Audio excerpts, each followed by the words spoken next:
درود پاک کب کب کہاں کہاں اور کیسے کیسے کام آتا ہے۔ ایک بہت ہی خوبصورت واقعہ، بڑا ایمان افروز واقعہ ہے جو میں آپ کے سامنے پیش کرتا ہوں۔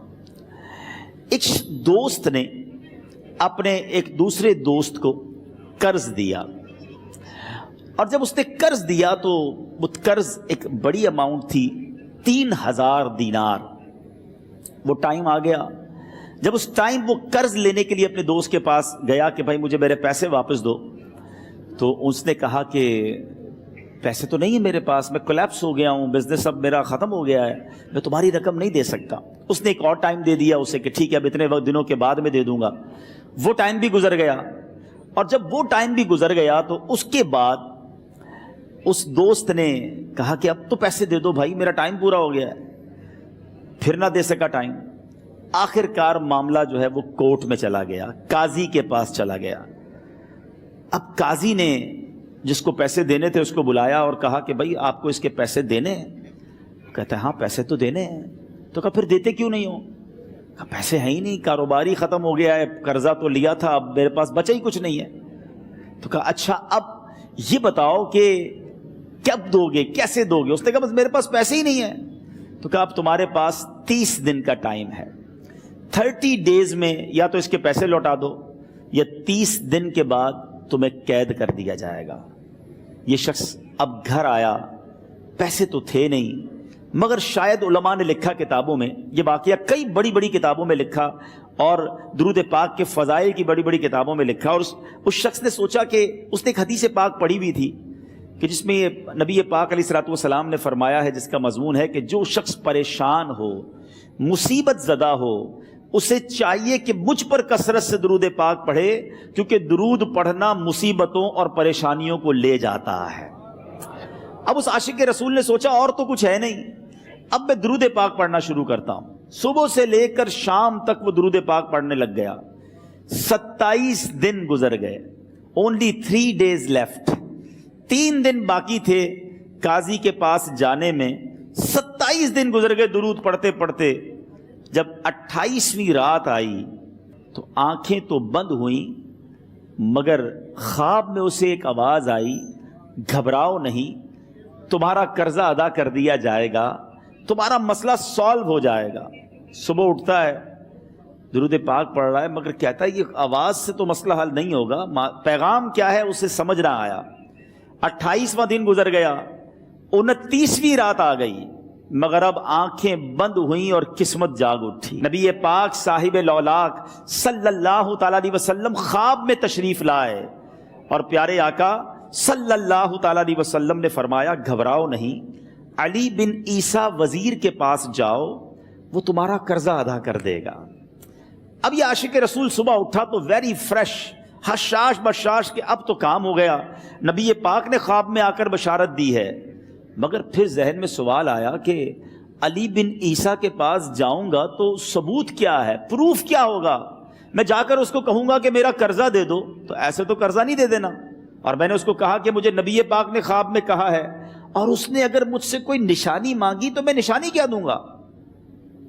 آخری دن تھا، 29واں دن تھا، وہ بھی درود پڑھتے پڑھتے گزر گیا۔ 30th نائٹ آ گئی، صبح وہ دن ہے جب عدالت میں جانا ہے۔ اب اس رات پھر نبی پاک علیہ الصلوۃ والسلام خواب میں تشریف لائے، اور آقا علیہ الصلوۃ والسلام نے فرمایا کہ علی بن عیسیٰ وزیر کے پاس جاؤ، وہ تمہارا قرض ادا کر دے گا۔ کہ حضور چلا تو جاؤں گا، لیکن اگر وزیر نے مجھ سے کوئی نشانی طلب کی تو میں کیا جواب دوں گا؟ پیارے آقا علیہ الصلوۃ والسلام نے کمال کا ارشاد فرمایا کہ علی بن عیسیٰ سے کہنا کہ تم روزانہ فجر کی نماز کے بعد 5000 بار درود پاک پڑھتے ہو، یہ راز فقط تم جانتے ہو اور تمہارا رب جانتا ہے۔ اب یہ جب صبح اٹھا تو ایک نشانی بھی مل چکی تھی۔ عدالت میں جانے سے پہلے وزیر کے دربار میں پہنچ گیا، اسے یہ ڈر تھا کہ آج پیسے نہ لوٹائے تو سزا ہو سکتی ہے۔ جب وزیر کے دربار میں پہنچا تو وزیر اپنے مشیروں کے ساتھ بیٹھا تھا۔ کہا مجھے آپ سے بات کرنی ہے۔ کہا بتاؤ کیا بات کرنی ہے؟ کہا میں ایک پیغام لایا ہوں آپ کے لیے۔ اچھا کس کا پیغام لائے ہو؟ کہا میں نبی پاک جناب محمد مصطفیٰ صلی اللہ تعالیٰ علیہ وسلم کا پیغام لایا ہوں۔ وہ عاشق رسول وزیر تھا، کہتا بتاؤ میرے آقا نے کیا پیغام دیا ہے؟ کہ حضور میں 3000 دینار کا مقروض ہوں، آج آخری دن ہے اور میرے آقا نے مجھے بشارت دی ہے کہ آپ سے کہوں کہ آپ میرا قرض ادا کر دیجئے۔ علی بن عیسیٰ کہتا ہے کوئی ثبوت ہے آپ کے پاس؟ ہے کوئی دلیل بھی ہے آپ کے پاس؟ میں کیسے مان لوں کہ آپ کو نبی پاک علیہ الصلوۃ والسلام نے بھیجا ہے؟ عاشق رسول کہتا ہے خالی ہاتھ نہیں آیا، میرے آقا نے مجھے دلیل بھی عطا فرمائی ہے، مجھے ایک ایویڈنس بھی دیا ہے، اور پروف یہ ہے حضور کہ آپ روزانہ صبح فجر کی نماز کے بعد نبی پاک صلی اللہ تعالی علیہ وسلم کی بارگاہ میں درود و سلام کا نذرانہ پیش کرتے ہیں۔ جب تک 5000 کا عدد پورا نہیں ہوتا آپ اس وقت تک کسی اور سے بات نہیں کرتے، اور اے وزیر صاحب یہ راز صرف آپ کو پتا ہے اور آپ کا رب جانتا ہے۔ اللہ اکبر! وہ وزیر تو جس کو کہے نا جھوم اٹھا، ایسا عاشق رسول وزیر تھا جو روزانہ صبح 5000 درود پڑھتا ہو، اس کی تو عید ہو گئی نا۔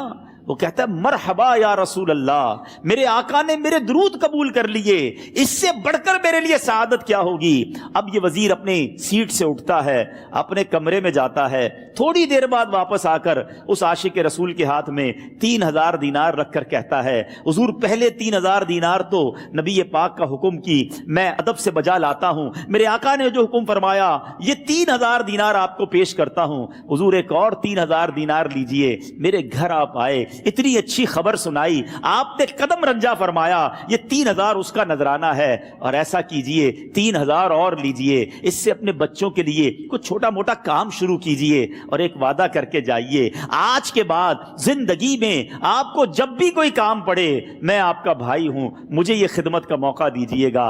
اللہ اکبر! وہ مقروض جو ایک رات پہلے 3000 دینار کا مقروض تھا، ہو سکتا ہے اس کے بیک آف مائنڈ یہ بھی چل رہا ہو کہ اب شاید کل میں نے جیل میں جا کر عدالت میں جا کر گرفتاری دے کر جیل میں جانا ہے، مگر اب 9000 دینار ہاتھ میں ہیں۔ عاشق رسول جھومتا ہوا نبی پاک کی یاد میں گھومتا ہوا اب عدالت میں پہنچا۔ عدالت میں everybody expecting over there کہ آج اس نے آنا ہے اور آ کر کہنا یہی ہے کہ پیسے تو نہیں ہیں، گرفتار کر لو، مگر جا کر اس عاشق رسول نے 3000 دینار جج صاحب کے ہاتھ میں رکھ دیے۔ قاضی کہتا ہے پہلے تو یہ بتاؤ پیسے آئے کدھر سے؟ تم تو کہتے تھے غریب ہوں، تم تو کہتے تھے کاروبار نہیں ہے، ایک مہینے میں اتنی بڑی رقم کا انتظام کیسے ہو گیا؟ سبحان اللہ! اس عاشق رسول نے گویا زبان حال سے یہ کہا ہوگا کہ یہ تو کرم ہے ان کا، ورنہ مجھ میں تو ایسی بات نہیں، اتنا دیا سرکار نے مجھ کو، اتنی میری اوقات نہیں۔ اس نے وہ پورا واقعہ بھری عدالت میں سنا دیا۔ اللہ اکبر! میرے پیارے اسلامی بھائیوں ذرا سوچو پہلے زمانے میں کیسے عاشقان رسول ہوا کرتے تھے، وہ جج وہ قاضی بھی کیسا سرکار علیہ الصلوۃ والسلام کا عاشق تھا۔ اپنی سیٹ سے اٹھتا ہے، بھرے دربار میں بھری عدالت میں وہ اپنے چیمبر میں اپنے کمرے میں جاتا ہے، اور تھوڑی دیر بعد واپس آ کر اس کے ہاتھ میں بھی 3000 دینار ہیں، اور وہ 3000 دینار جو ہے وہ اس عاشق رسول کے ہاتھ میں رکھتا ہے کہ سارا ثواب علی بن عیسیٰ کیسے لے جائے، میں بھی تو نبی پاک کا غلام ہوں، میں تمہارا قرضہ میں ادا کرتا ہوں۔ اچھا، اب ایک اور عجیب سینیریو یہ بن گیا کہ جس نے کیس کیا تھا، جس نے دعویٰ کیا تھا، وہ بھی یہ سارا منظر دیکھ رہا تھا۔ کہتا ہے جج صاحب ذرا رکیے، میں بھی اپنے آقا کا امتی ہوں، اور ایک کام کیجئے قلم کاغذ منگوائیے، اس عاشق رسول کا قرضہ ہی میں معاف کر دیتا ہوں۔ اچھا، اب عاشق رسول نے وہ واپس 3000 دینار جو جج صاحب نے دیے تھے وہ واپس جج صاحب کو دیے کہ حضور یہ پیسے آپ ہی رکھ لیں، قرضہ ہی معاف ہو گیا، اب آپ کے پیسے کا میں نے کیا کرنا ہے؟ جج صاحب کہتے ہیں جو پیسے نبی پاک کے نام پر نکالے ہیں اب مجھے واپس نہیں چاہیے، یہ بھی تم اپنے ساتھ لے جاؤ۔ اللہ اکبر! میرے میٹھے اسلامی بھائیوں، وہ عاشق رسول ایک رات پہلے 3000 دینار کا مقروض ہے، اب 12000 دینار لے کر گھر کو واپس جا رہا ہے۔ اس ایک واقعے کے اندر جو ہم سب کے لیے درس ہے، جو ہم سب کے لیے پیغام ہے، شاعر لکھتے ہیں نا، دکھوں نے تم کو جو گھیرا ہو تو درود پڑھو،